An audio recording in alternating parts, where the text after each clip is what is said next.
This is Inside Exec. I'm Kim Bailey, she's Fulyana Osborne, and today we're going to talk about empowerment. Empowerment, to me, means knowing that I am capable of carrying out a particular activity. Now, it doesn't really matter what that activity is, so long as I feel that I have the skills, the knowledge, the capacity, the capability to carry out a particular task. And having completed the task, I will then feel empowered. I believe empowerment is something a person gives to themselves. I don't believe it is something that you give to someone else. So no matter if we talk about the work in a work situation, you empower yourself. In other words, you have initiative, you have something to contribute. So as an individual, you should feel you're able to make decisions within certain parameters. You should be able to run the part of that the job you're doing as if you own that organization and make those decisions for the best interest of the organization.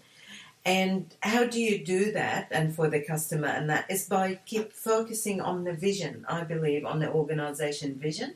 So everybody is pulling in the right direction. Kim is smiling because I use the word vision and it's one of her banned words. So is empowerment. I was just thinking we're going to hit a few of my banned words. Blacklist words, vision, empowerment. We're going to talk about goals in a minute. I can hear it. I think if you're looking at as the manager, the leader of the team, whatever, the CEO, basically you've got to make it clear to the people that work with you is that they are to make decisions and they don't have to have permission for every little decision, providing that it is inconsistent with the organisation objective, the organisation direction. You will give them the tools and the support. That is pretty scary for a lot of leaders and managers because you think, if they go and making decisions all over the place, what if they do it wrong? What if they commit us to something we can't recover? It's understandable that you'll be nervous, but if you let them do it, that's when they learn and grow, and that's when they come up with good ideas, and that's we all will benefit from that. I'm surprised that you say that empowerment is not something that we give to others, because we are expected as managers and as executives to empower our teams. So if we're not in a position where we can be empowering others, why are we expected to be empowering others? Well, I'm trying to make the point is that empowerment, individuals should feel empowered. There are certain rules within an organisation, like a delegation issue, that somebody can only sign off on a certain amount and stuff like that. So these are task specific. That's right. But in general, what you're looking for people is like, I'm not going to do anything because my position is saying this and my manager does not empower me, should not limit a person from using initiative. The manager should create the environment and the support and the encouragement and the reward for using initiative. Even when you make a mistake, is how you recover from it should be rewarded and not to repeat the mistake, obviously. So seeking empowerment shouldn't be a threatening thing or a scary thing. It should be something that we aspire to do because it's going to move us forward in our careers, or it's going to make us better at the work that we're doing, or it's going to make the result better for the consumer of our particular service. That's right. And it's a much, much more attractive environment to work in because you're feeling like you are really contributing, you're leading in your own part of the business. And there's reward. There's reward in the tasks for its own sake rather than any other external acknowledgement of what you've done. The other thing is, obviously, is efficiency. Is instead of something going, oh, no, I can't talk about that, I can't do that, I need to go to this person and then this person and this person. As I said, there's sometimes, yes, you do, because it's delegation could be not even in the country, you have to go outside the country. But at the end of the day, in a normal execution process, you shouldn't have too many handoffs in the process. It should be the person who can make the decision at that point make it, and this way it's done, and everybody benefits from speed, accuracy, and timeliness. Which also highlights that empowerment can come not just from knowledge, not just from learning something new and knowing how to do something, but the acknowledgement that you've done something right can be empowering. That's right. So empowering is, I guess some people might use the word allowed for that, which I don't like using because, as I said, allow yourself. The other one, it's empowering when you feel you got the results, which is the point you're making. And that is, it is very empowering to know that I took this initiative and this is the result, and isn't that great? Yeah. So empowerment in that sense builds confidence in your ability, builds your standing in an organisation. So it's a much broader category of results than just what it might appear to you to be individually. It's not just about, as I said, learning something new and being able to do something well, but it's about recognition, and it's about, in the broader sense then, empowering your team as well to be considered favourably in the eyes of the rest of the organisation. That's right. The other thing is, it doesn't make sense to me to think that one person will make all the decisions because they happen to have a higher title and a bigger salary. It is not utilising the people around you, that there's a whole lot of brains waiting to be engaged, waiting to be participating, waiting to participate, and by not allowing that or creating an environment that says, no, you can't, you've got to run it by me and I've got to sign off on it, every little thing. All you're doing is making sure that becomes less and less initiative used, and therefore no innovation, no new ideas come through, and we'll just keep doing what we're doing till we go backwards. So then what are the blockages to empowerment? I think the blockages, one of them is the fear of not having control and failure. Yeah, fear of failure, fear of, oh, what if it goes wrong, and then I'm going to spend 3 times as long to fix it. And how will I look? And how far will I fall in my standing? Yes, and all that image, power. But if you don't let people do their jobs, then why hire them in the first place? So what responsibility then can organisations take to empower the people within the organisation? It's creating the environment. Oh, it's the vision, it's the goal. It's creating an environment that says we value new ideas, we value initiative, we value challenging assumptions and respecting things that happened in the past that got us to today, but also let's be futuristic. Where are we going? And as we heard John Eddie say in a couple of the sessions with him, is that if you promise these things as an organisation, you need to deliver them. That's right. And so how do you then, if you feel that you are promising, that you are delivering, how do you measure empowerment? Well, first of all, how you prove it is by the rewards. You reward people through the processes that are in the organisation, like the performance process, program, reward by taking into account the person went out of their way and contributed to the wider organisation. So there's tangible evidence of the organisation valuing initiative and participation across the organisation. And by doing that, people would want to work for an organisation like that. I think it's action rather than just words. When I think about examples of what we have seen as empowerment in our history, the most obvious one that comes to my mind is one that was with a very well-known organisation that is designed for women in the country. And you might have guessed that it's the Country Women's Association of New South Wales.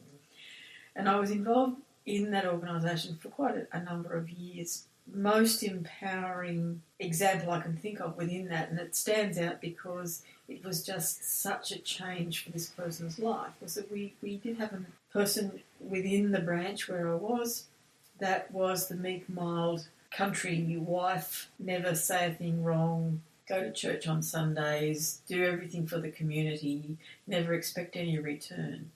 And almost the invisible person that many organisations have. And so no one had ever thought to ask her to do anything in particular for the branch. And we came to a point where we needed some people on the executive to run the organisation, and that is a problem for many organisations and continues to be a problem for organisations. People are not game to put up their hand to say, I will do this job.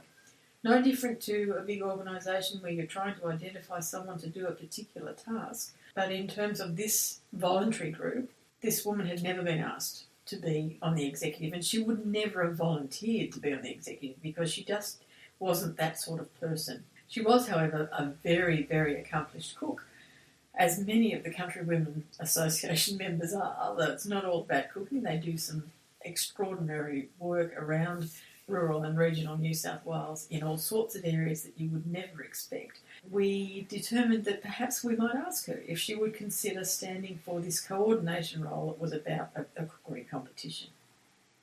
And she went that year. She said yes to us, which we were surprised at to start with, but she said yes, and I believe that she was pleased to be asked, even though she would never have volunteered.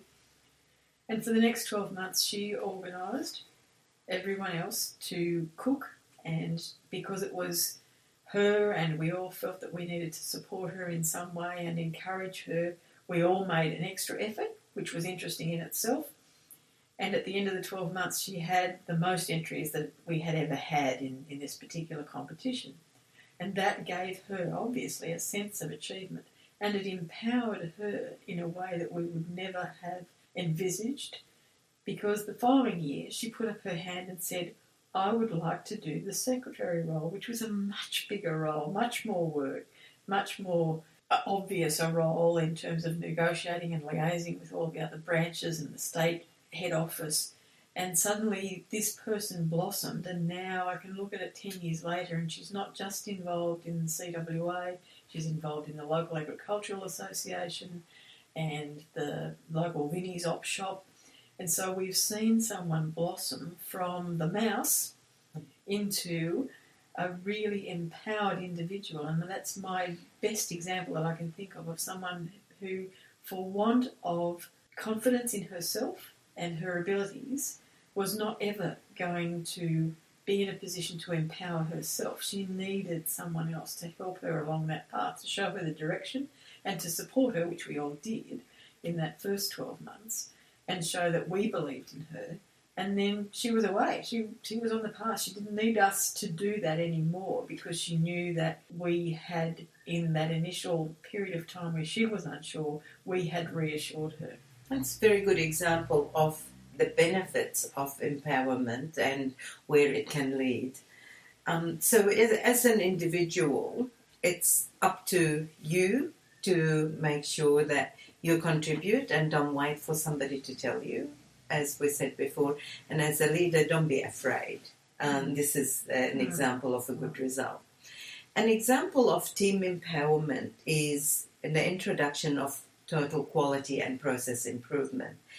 And big organizations all organizations have processes and that work or maybe not work as well. And they improve them over time, and in some cases they get worse. I was working for an organization where they did this globally throughout the organization, said, we're going to review all our processes and we're going to review them from starting with the customer, ending with the customer, and the people who are going to review it and make the changes are the people working on the process right now. So it involved more than one division. It involved every part of the organisation that touched that process. It had one representative from each area, and that team was totally empowered to decide what is the critical business issue, what is currently wrong with the process, all the issues that are wrong with the process, and then what should the process look like. And when you had all different ranks in the room, the golden rule was there is no rank in the room. Only the people that actually do the job can tell us exactly how we do it. Not the team leader, not the manager, not the top guy. It's all about the person who's doing it, because they actually know what they do and what is frustrating in doing it. What it also did was it made sure that end to end people saw the whole process. In some cases, people have been doing it for years and have not seen what happens when I finish with my bit. So the impact, or the way they received the information and the way they translated it to the next stage, was they were seeing it in isolation. That was a fantastic initiative that made people feel very happy that they participated and created the new process, not just they've been more than listened to, they were given empowerment to go ahead and make the changes, which resulted in a lot of savings in both time and accuracy. What had happened there, initially there was a bit of fear about if we come up with that, we're going to have a lot of people made redundant. The answer was quite opposite, in that smooth process created more opportunity, more business, and therefore we could do more with less. Interesting that the worry when they're thinking about a process is the negative impact of the change to the process rather than the opportunities that it might present. And I think that's a detractor from empowerment, is that we seem to, in today's business arena, think of the worst. What this is going to do. Anything that we do, anything that we change is going, even though we want to change it because we want to make it better, is going to have a negative impact, is our first thoughts. And that might be a topic for another time where we talk about, and I think we do have it down as one of the topics where we talk about, is change always a bad thing, or something about taking risks? But that's for a later episode. Well, I think it'd be also interesting to know... Okay, go ahead before you forget. What occurred to me while you were talking was that we also need to talk about doing a self-skills audit at some point, so that we can identify where we might need to develop something, some skill, some approach, some attitude, so that we can empower ourselves. So I'll put that down on the notepad for another talk later. Self-skills audit, that's what we'll be talking about. Another example of empowerment had one person saying to me, look, I really, really believe that if we had this role that would do A, B, C and D, we're going to get all these benefits. And it's very, very frustrating that I mentioned it and they kind of agreed, but nobody took it the next step. And I thought to myself, who were you expecting to take it to the next step? And the person said, well, I mentioned it to all the key players, senior people. And I said, well, how much do they know of that detail? How passionate are you about that? How confident are you about getting those results? I just asked questions. And each time the passion came through, the facts were very strong. I said, so why are you waiting for someone else for such a powerful thing that you have? Why don't you lead it? But I can't create a position. I can't decide what level it is. I can't. I said, what can you do then? And just tell you the essence of the story is this person did take the lead. She decided to take the lead. She took the lead and she got the results. And in a million years, she said she wouldn't have thought that, because she said she could only take it up to a certain point and somebody else had to run with it. What she ended up doing is taking it all the way, preparing all the work, all the facts, etc., and then taking it throughout the relevant parts of the organisation to make it happen. Yes, and so walking it through. Walking it through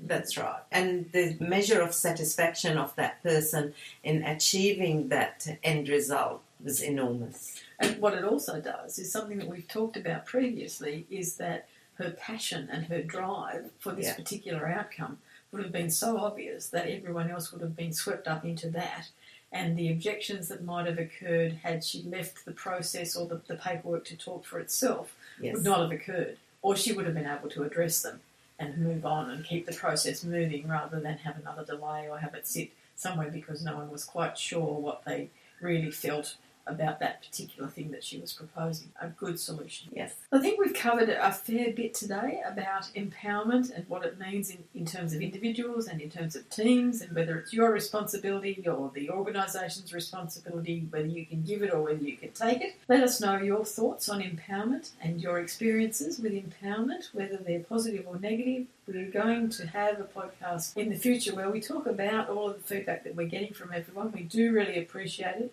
And one of the things I was supposed to mention at the beginning of this podcast, and I've only just realised now, is that we thank those of you who let us know about the problems with the volume of some of the earlier podcasts. We now have individual microphones, so that the quality and level of the volume should be much more balanced from now on. Thanks for being with us again today. I'm Kim Bailey, she's Fulyana Osborne, and this is Inside Exec.